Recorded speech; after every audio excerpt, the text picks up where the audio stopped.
सच्चिदानन्दरूपाय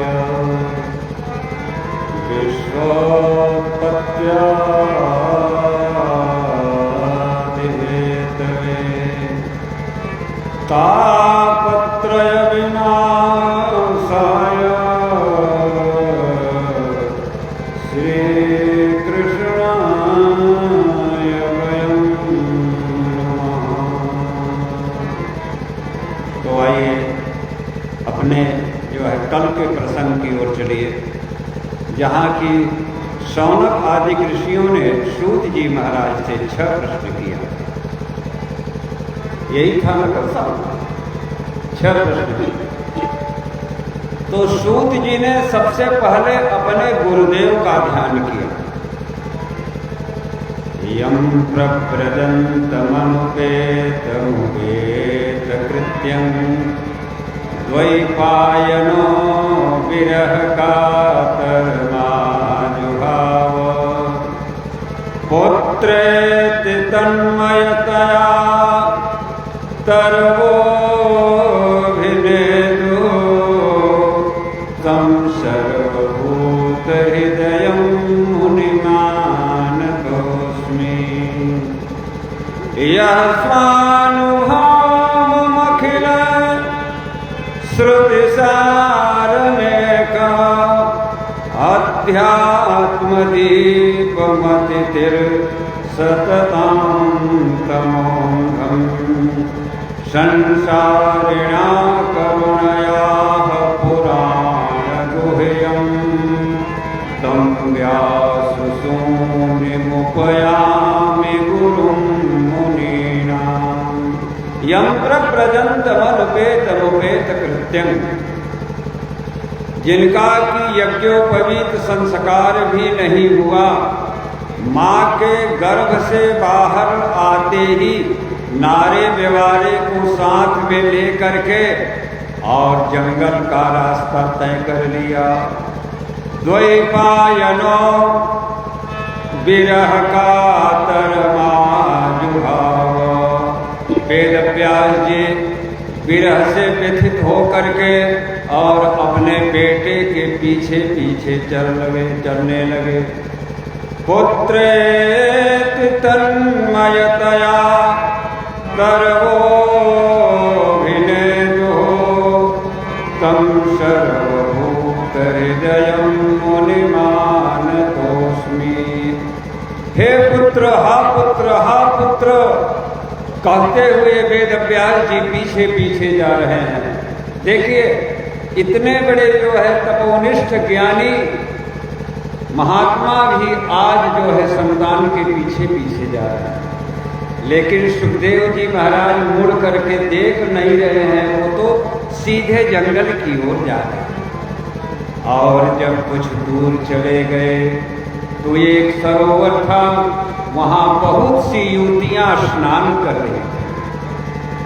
वेद व्यास जी बेटे की खोज में हा बेटा कहते हुए जा रहे हैं, तो सरोवर के जल की जो प्रतिध्वनि थी वह लौट करके वह भी हा बेटा कह रहे। ऐसा प्रतीत हो रहा है कि मानो वृक्ष जल वेद व्यास जी का जो है उपहास कर रहे हैं कि देखो, इतने बड़े ज्ञानी महापुरुष महात्मा होकर के भी आज संतान के लिए व्याकुल हो रहे हैं। दृष्ट्वानुयातमृषिमात्मजमप्यनग्न देव्यो ह्रिया परिदधुर्न सुतस्य चित्रम् तद्वीक्ष्य पृक्षति मुनो जगतुस्तवास्ति स्त्रीपुं विधानतु सुतस्य विभक्तदृष्टे। उन युवतियों ने जब वेद व्यास जी को आते हुए देखा तो अपने अपने वस्त्रों को समेटना प्रारंभ किया। वेद व्यास जी को थोड़ा बुरा लगा, मेरा 16 वर्ष का बेटा जवान और इसी रास्ते से होकर के गुजरा, लेकिन इन लोगों को कोई लज्जा नहीं आई, और मैं 90 वर्ष का बूढ़ा एक जो है तपस्वी इस रास्ते से गुजर रहा हूँ तो इनको लज्जा आ रही है, जबकि हमारी उम्र तो इनके बाप दादा से भी बढ़ करके है। और ऐसे को देख करके जो है ये युवतियाँ अपने अपने वस्त्र को समेट रही हैं और हमारा नवयुवक 14 वर्षीय बेटा गया जो है उसको देख करके नहीं वस्त्र समेटा। ये कैसी विडंबना है। तो उन जो है स्त्रियों ने वेद व्यास जी की भी क्लास ले लिया। क्या कहा? तद वृक्ष वृक्षति मुनो जगतुस्तवास्ति। हे मुनिवर, जो आपका बेटा है वह आप नहीं हो सकते हो। वेद व्यास जी ने कहा क्यों? अरे अभी तो उसकी जो है उम्र 16 साल है और हमारी उम्र तो 90 वर्ष के ऊपर का मैं हो चुका हूँ। बोले स्त्री पुंविदान तो सुतस्य विभक्त दृष्टि। तेरा बेटा तो जो है उस उच्च ज्ञान तक प्राप्त कर चुका है कि वह तो स्त्री क्या होती है, क्या पुरुष होता है, उसका उसको ज्ञान ही नहीं है। वह तो चाहे स्त्री हो चाहे पुरुष हो सबको जीव ही मानता है। तो जीव में एक समता का रूप देखता है और आप तो यह सोचते हैं कि ये स्त्रियां हैं, हम पुरुष हैं। आप में भेद दृष्टि है और आपके बेटे में अभेद दृष्टि है। इसलिए आपको देख करके हम लोगों ने वस्त्र को समेट लिया, लेकिन आपका बेटा तो परमहंस हो चुका है। भागवत शास्त्र ये कोई साधारण ग्रंथ नहीं बल्कि परमहंसों की संहिता भागवत है। श्रीमद् भागवते पुराणे पारमहंसायाम संहितायाम, यह परमहंसों की संहिता है भागवत। और ऐसे भगवान वेद व्यास जी के पुत्र सुखदेव जी को हम बारंबार प्रणाम करते हैं। वेद व्यास जी लज्जित हो गए, लज्जित होकर के वहाँ से आ गए। वेद व्यास जी सोचते हैं कि अब हम क्या करें। तो एक उनको कार्य सूझा कि अब कलिकाल आ रहा है और लोगों की मति जो है विभ्रमित हो जाएगी। और ऐसी स्थिति में वेद को 4 भागों में बांट दिया। ऋग्वेद, यजुर्वेद, सामवेद और अथर्ववेद 4 भागों में वेद व्यास जी ने विभक्त कर दिया। और उन 4 वेदों को 4 शिष्यों को पढ़ाया।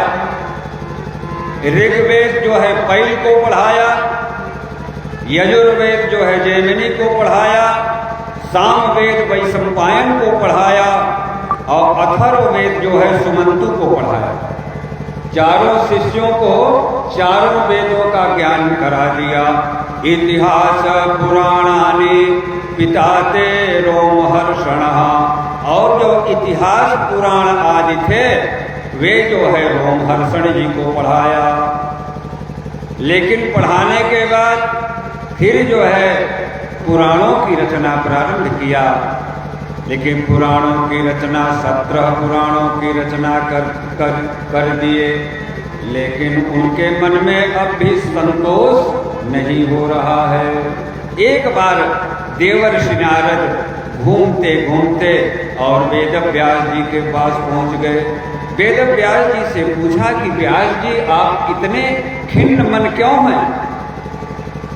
वेद व्यास जी ने कहा कि मैंने तो वेदों का विभाजन किया और पुराणों की रचना की, लेकिन फिर भी मेरा मन अशांत का अशांत ही बना है। नारद जी की भौहें तन गई और नारद जी ने कहा न यत्र यद्यस् चित्रपदं हरेर्यसो जगत् पवित्रं प्रणिगीह करिहिचितो तद्वायसं तीर्थमुशन्ति मानसा न यत्र हंसा निर्गमग्निशिक्षवः भवतानुदितप्रायः यशो भगवतो मलम। नारद जी ने कहा अरे वेद व्यास जी, देखिए डांट दिया नारद जी ने क्योंकि वेद व्यास के गुरु हैं। नारद जी वेद व्यास जी के गुरु हैं, और इसलिए सचिव वैद्य गुरु तीन जो प्रिय बोलहि भयास, राज धर्म तन तीन कर होई बेगी विनाश। इसलिए जो है गुरु को स्पष्ट बोलना चाहिए। वेद व्यास जी को देख करके नारद जी भड़क गए। क्या बोले? भवतानुदित प्रायो यशो भगवतो मलम, जो भगवान के यश का गुणगान तुमको करना चाहिए वो तो तूने किसी भी पुराण में नहीं किया। ये नैवासो न सुप्सेत, जिन भगवान के गुणगान के कारण ही परमात्मा प्रसन्न होते हैं और उनका दर्शन होता है। गोस्वामी जी ने देखा तो सोचे कि अब हम भी जो है काहे को चुप रहे, और अपनी लेखनी को लिया और जो है लिखना प्रारंभ किया। भक्ति बिना सब गुण सुख गए,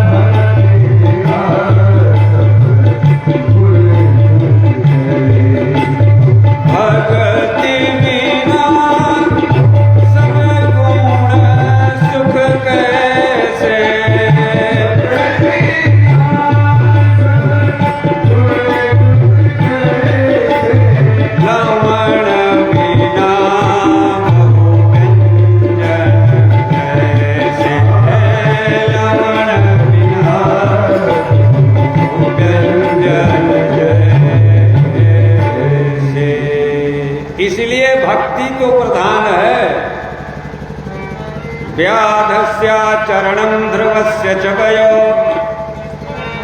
विद्या गजेन्द्रस्य का जाति विदुरस्य बान्धवजना, उग्रस्य किं पौरुषं कुब्जाया किमु नाम रूपमधिकं, किं तत्सुगाम्नो धनं भक्त्या तुष्यति केवलं नहि गुणैः भक्ति प्रियो माधव। हमारे गोविंद तो केवल भक्ति के द्वारा ही प्रसन्न होते हैं। भक्त्या तुष्यति, केवल भक्ति के द्वारा ही संतुष्ट हो सकते हैं। भगवान न तो गुण को देखते हैं न तो रूप को देखते हैं, केवल भक्ति को ही देखते हैं। जैसे बहुत अच्छे अच्छे भोजन बन जाएं और उन भोजनों में राम रस न पड़े तो सारे भोजन फीके के समान हैं। चाहे कितनों शास्त्र पुराणों की रचना करो, लेकिन यदि उसमें भक्ति नहीं है तो सबका सब मिथ्या ही होता है। तो नारद जी ने कहा कि हमारी ओर देखो, अहम पुरा तीत भवे भवम मुने, दास्यास्पकस्याश्चन वेदवादिनां, निरूपितोपालय वेशयोगिनां, शुश्रूषितो प्राविश निर्विवक्ष्यताम्। मुझे देखो, मैं जो है आज नारद के रूप में हूँ, लेकिन इसके पूर्व में मैं दासी का लड़का था। मेरे पिता की मृत्यु हो गई।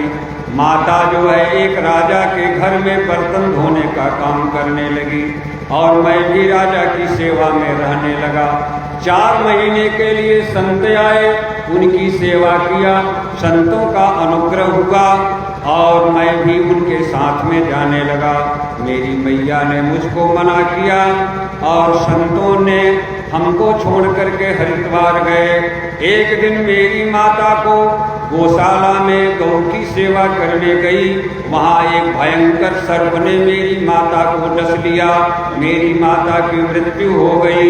मैं तो पहले बहुत रोया, लेकिन फिर माँ की अंत्येष्टि क्रिया संस्कार पिंडदान कर देने के बाद मैं सीधे हरिद्वार गया और उन महापुरुषों के चरणों का आश्रय लेकर के और अपने शेष जीवन को व्यतीत किया। फिर मैं शरीर को त्याग करके अब ब्रह्मा के मानस पुत्र के रूप में मैं इस समय तेरे सामने खड़ा हूँ। तो इसलिए भगवान की कृपा बहुत विलक्षण होती है और आप पर भी कृपा करेंगे। आप ऐसा करो कि हम तुमको 4 श्लोक दे रहे हैं और उन्हीं 4 श्लोकों का आश्रय लेकर के भागवत की रचना करो। और चतुश्लोकी भागवत नारद जी ने वेद व्यास जी को दिया। चतुश्लोकी भागवत का मतलब अहमेवा समेवाग्रे नान्यद किंचित् सत्परम पश्चादहम यदेतच्च यो शिष्येत सोऽस्म्यहम् ऋतेऽर्थ यत् प्रतीयेत न प्रतीयेत चात्मनि तद्विद्यात्मनो मायां यथा भासो यथा तमः यथा महान्ति भूतानि भूते चावच्चवस्वे प्रविष्टान्तगान्नोप तेषु नास्तेष्वहम् यदावतेव जिज्ञासं तत्त्वजिज्ञासुनात्मना अवस्थं यतिरेकाभ्यां